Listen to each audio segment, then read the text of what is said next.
Welcome back, bike friends. Today we're going to be doing an unboxing of this Amazon bike stand. That is why I rolled my bike inside today. I'm also going to be doing some stuff to the studio in the next month or so stay tuned if you want to see what happens there. The main purpose of this video is going to be determining if this bike stand behind me is worth the $60. I'm currently using the rack on my car to do all maintenance and things like that. And actually in the past, I've never used a bike stand before. I have actually run my own little business flipping bikes in the past, and I've never had an actual bike stand. So I think that even if this is a bad bike rack, it'll still be better than flipping the bike upside down or whatever else I've done in the past to get some of the maintenance done on these things. Let's open it up and see if it's worth it. That thing's pretty cool. It's like a weird box unpacker. I really like that.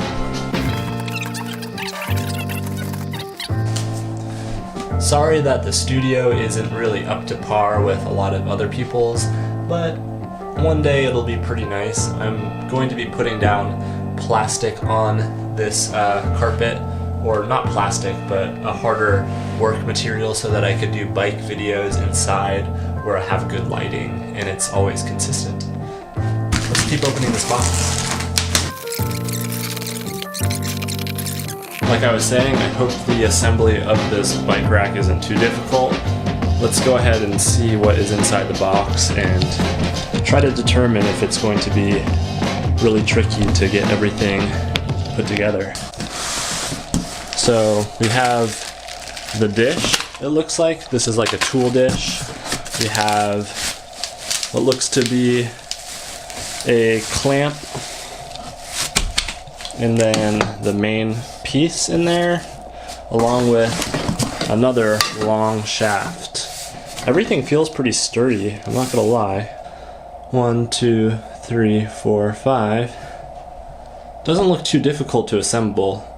I'm gonna put the camera back up on the tripod and shoot a little time lapse of me putting it together. That'd be kind of cool.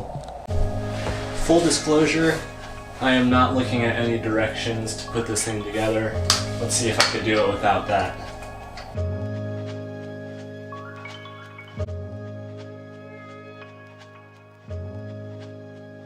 This thing was pretty simple to put together. I didn't have to look at the instructions for most of it except for this little doodad here. It is not really explained well how it attaches, and actually the directions don't have any sort of explanation to them. I'll go ahead and show you what I mean. It's pretty much just a diagram of what these parts are, and there's no instructions at all. So that is pretty much rubbish. I still don't really know how this little device is utilized. So if any of you guys out there know what this does, it says it's a front wheel stabilizer. I'm not really sure how it would work. Maybe once I put the bike on behind me, I'll know more intuitively what it does. Some other notable things here. This little tray is pretty cool. I didn't realize that it had a little spot to hold all your Allen keys. It goes all the way up to, it looks like a 1/2 inch there, so that's pretty cool. I don't know what the other indentations are on it. I'll give you a closer look. See what I mean? There's a spot to hang your tools. There's about, I think, 10 holes for Allen keys, and then a little spot here for potentially pliers or whatever, and then 2 others over here for putting something through the hole, and then nice little spot for your nuts and bolts that you have taken off the bike. Pretty cool. The quality of this thing is not the greatest, but I will say that the piping feels pretty sturdy.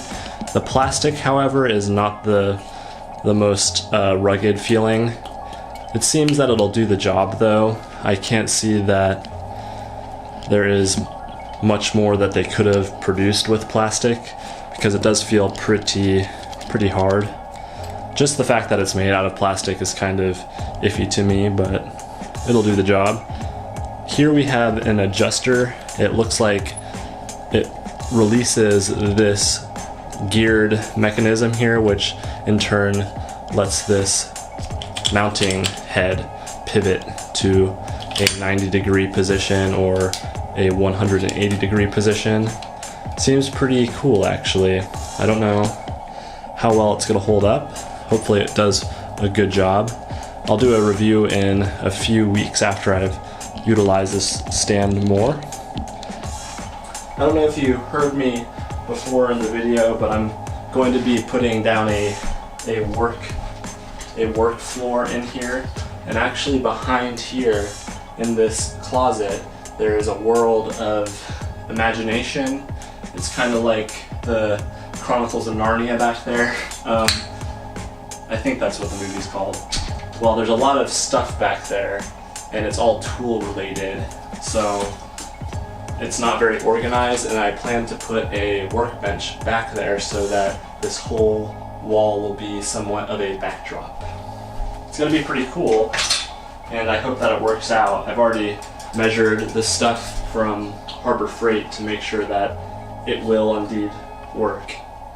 So I'm gonna try this stand in the vertical orientation first to see if it works on the seat post.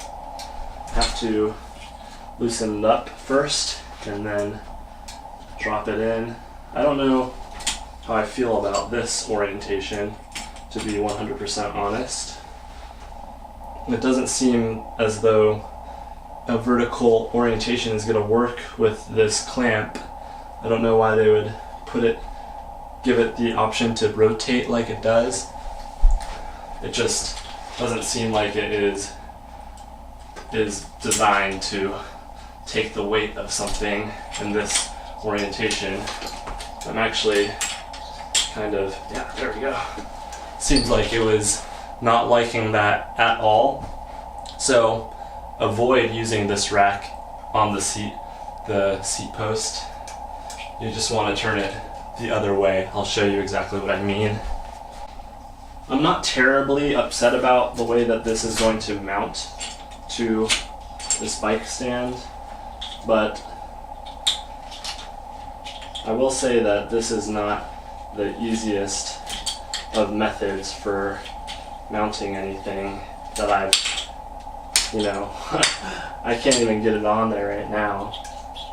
It doesn't seem too proper as far as, there we go. Just doesn't seem that sturdy in my opinion. Oh, see, it doesn't seem like that is the best use of this clamping technique. Now I should probably take this off and clamp it towards the rear of the top tube. Okay, so I worked out some of the quirks with this bike rack.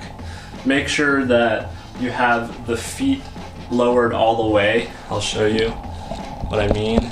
See how the feet are pretty wide right now? That's because I have lowered them and made this position a lot wider. I've also found that this does clamp to the seat post, although I wouldn't really say that is the most comfortable feeling clamp I've ever used, because I have used some bike stands at different trails and you kind of just put them onto a hook system, and the fact that this feels like it is kind of tilting forward, everything on it kind of feels a little bit quirky straight out of the box. I don't think that any sort of rack should feel like this, or bike stand rather. It should just go together and feel pretty rigid. To wrap up the video, I don't really have a positive or negative review for this bike stand. I'm kind of in between. I haven't gone over it really more than just opening it up on the camera and just one-overing the entire thing.